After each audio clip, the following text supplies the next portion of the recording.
This is the Chassidic Story Project with Barak Hullman, podcasting from Jerusalem, Israel. To become a supporter of this podcast, please go to HasidicStory.com, HASIDIC story.com. You'll never know, you'll never know, you'll never know, you'll never know.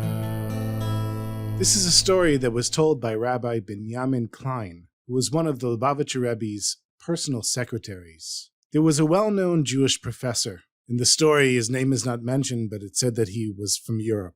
And he was a Chassid of the Lubavitcher Rebbe. He merited to have several private audiences with the Rebbe, starting from the 70s. And since the Rebbe passed away, he regularly visited the Rebbe's grave at the Ohel, the Montefiore Cemetery in New York. Anytime that he would travel to New York, he would make sure, after his business was done, that he would go to the Ohel and daven by the side of the Rebbe. Several years ago, he was in New York to give a lecture to a group, and the group sent a driver to pick him up from the airport.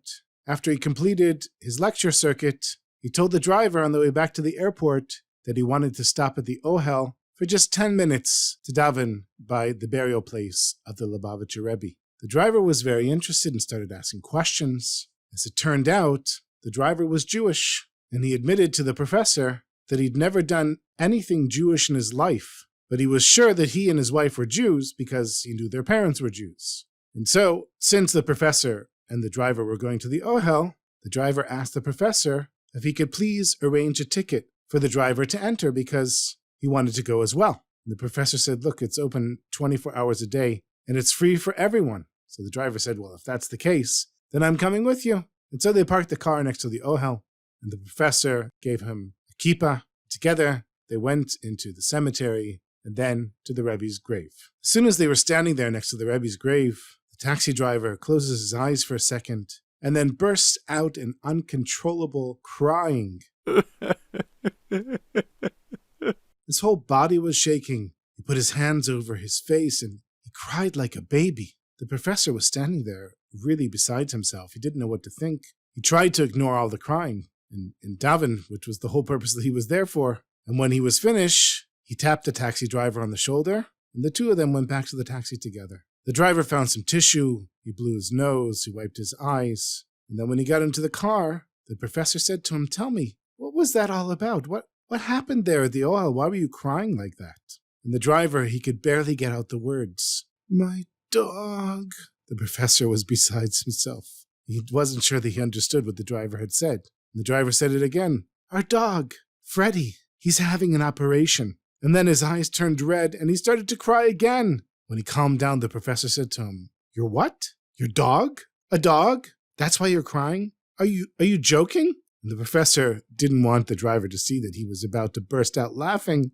He said again, is this for real? You're crying over a dog like this? The driver said, yeah, I'm crying over our dog. He said, I'll tell you why the dog is so important to us. My wife and I have been married for many years, and we never merited to have children. We went to all the specialists, all the doctors, and everyone said there was no way for us to have children, so we adopted this dog, Freddy. And Freddy, he's such a wonderful dog. He's so special. He means everything to us. But last week he had a stroke. And then the driver started crying again. And the vet said, there's no chance that he's ever going to be his old self again. There's a small chance if he has an operation, but the veterinarian thinks that won't even work. And the operation is tomorrow, and me and my wife are going out of our minds. And so that's why I was crying. I was hoping that by standing by the Rebbe, my prayers would be accepted. So the professor was listening and he was trying to be kind, but he could see he wasn't doing such a great job. He said, listen, my friend, if worse comes to worse, you can always get another dog, right? And then the driver started crying again, even worse than before, and he had to even pull over on the side of the road and stop. When they finally got to the airport, the professor gave the driver a nice tip and also gave him his business card. He said, listen, I'm sorry if I was cruel. It wasn't intentional. I'm actually really interested to hear what happens to your dog. Here's my phone number. Call me collect after the operation and tell me what happened. And so the two of them parted ways. An entire year passed, and the professor completely forgot about the driver and the crazy situation at the Ohel. And a year later, the professor receives a collect call from New York. He doesn't recognize the caller. He wasn't expecting any collect calls, so he didn't accept the call. But then after the guy called 5 times, he realized it was the taxi driver, and he accepted the collect call. "Hello, Professor. How are you doing?" "Oh, thank God, Baruch Hashem. It's been so long. I'm sorry I didn't accept the charges at first. I completely forgot about you. Tell me, how's your dog? How did the operation go?" Thank God, it was a miracle. A real miracle. In fact, our Freddy came back to life, and he's healthier than he ever was. You should really see him. Next time you're in New York, you'll have to come and see him. And you have no idea, Professor, how grateful we are to you and the Rebbe. The dog is so healthy and happy. And even the doctor said it was a miracle. Well, that's really great news, and I'm so happy for you. But tell me, why did you wait a year to call me? Why didn't you call me right after the operation? "Well," the driver said, "I saw you back then, and I saw you really didn't understand anything about dogs. I figured, why should I waste your money calling you collect? Figured I'd bothered you enough." And the professor said, "Too bad, I really wanted to know what happened to your dog. But I'm happy to hear everything's good now." He said, "But tell me, why are you calling me now a year later?" And the driver answered, "Professor, that's the whole point. You see, after Freddy got better, my wife and I were so happy that we went back to the Ohel to say thanks to the Rebbe. And when we were there, we asked one of the Chassidim, how do we show our gratitude to the Rebbe? And the Chassid said, the Rebbe wants every Jew to do the mitzvot. And so he suggested that I put on tefillin every day. And he put tefillin on me right there on the spot. And then he arranged for my wife to learn about going to the mikveh. And my wife started going to the mikveh. And I started putting on tefillin. And eventually the rabbi came and kashered our house. We started keeping kosher. We started keeping Shabbos. He said, so that's why I'm calling you. After we started doing all of this, you won't believe what happened. My wife got pregnant. And that was months ago, Professor. And you won't believe it. But today is the bris of our son. We had a baby boy. And it's all thanks to you taking me to the Rebbe and me davening by the Rebbe. And that's why I'm calling you, Professor. It's true, you didn't understand anything about dogs. But this I knew you would appreciate. Of course, Rabbi Klein, who was telling the story, he said it's a given that the couple who had the baby boy were raising that boy as a kosher Jew, following in the path of Torah and mitzvot.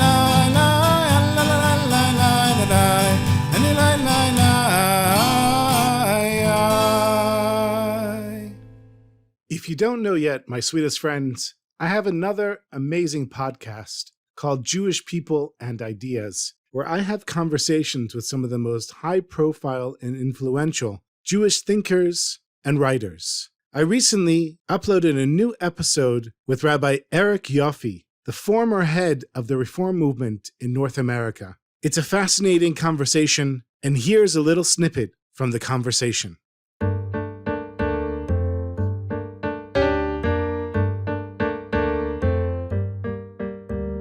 Rabbi Eric Yoffe served as president of the Union for Reform Judaism, the congregational arm of the Reform Jewish movement in North America from 1996 to 2012. The Union for Reform Judaism represents 1.5 million Reform Jews in 900 synagogues across the United States and Canada.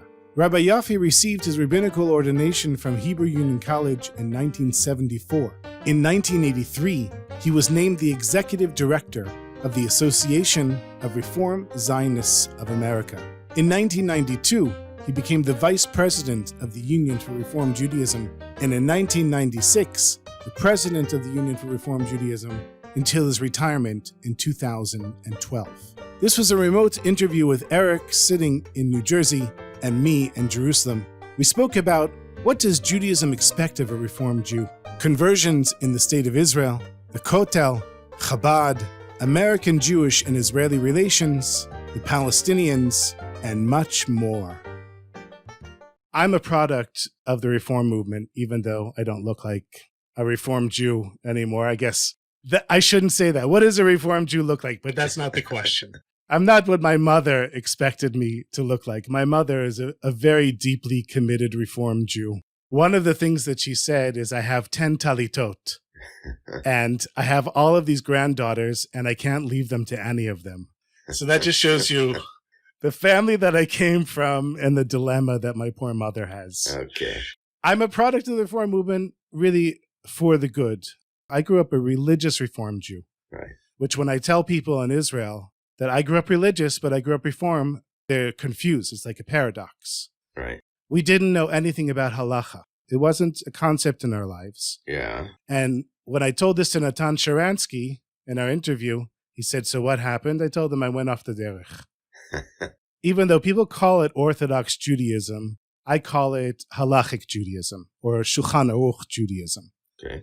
So can you please explain to me what's Reform Judaism? Well, we can look at reform in a variety of ways. We can look at it sociologically. We can look at it theologically. Let's talk about fundamental principles that apply to most Reform Jews who have a commitment to Reform tradition. There's a belief that Judaism is evolving, a growing, a changing tradition that has to remain within a traditional framework and yet at the same time be applied to the problems and issues of every day. To hear the rest of this conversation, search for my name, Barak Hullman, BarakHullman, wherever you listen to your podcasts, or go to jewishpeopleideas.com. jewishpeopleideas.com.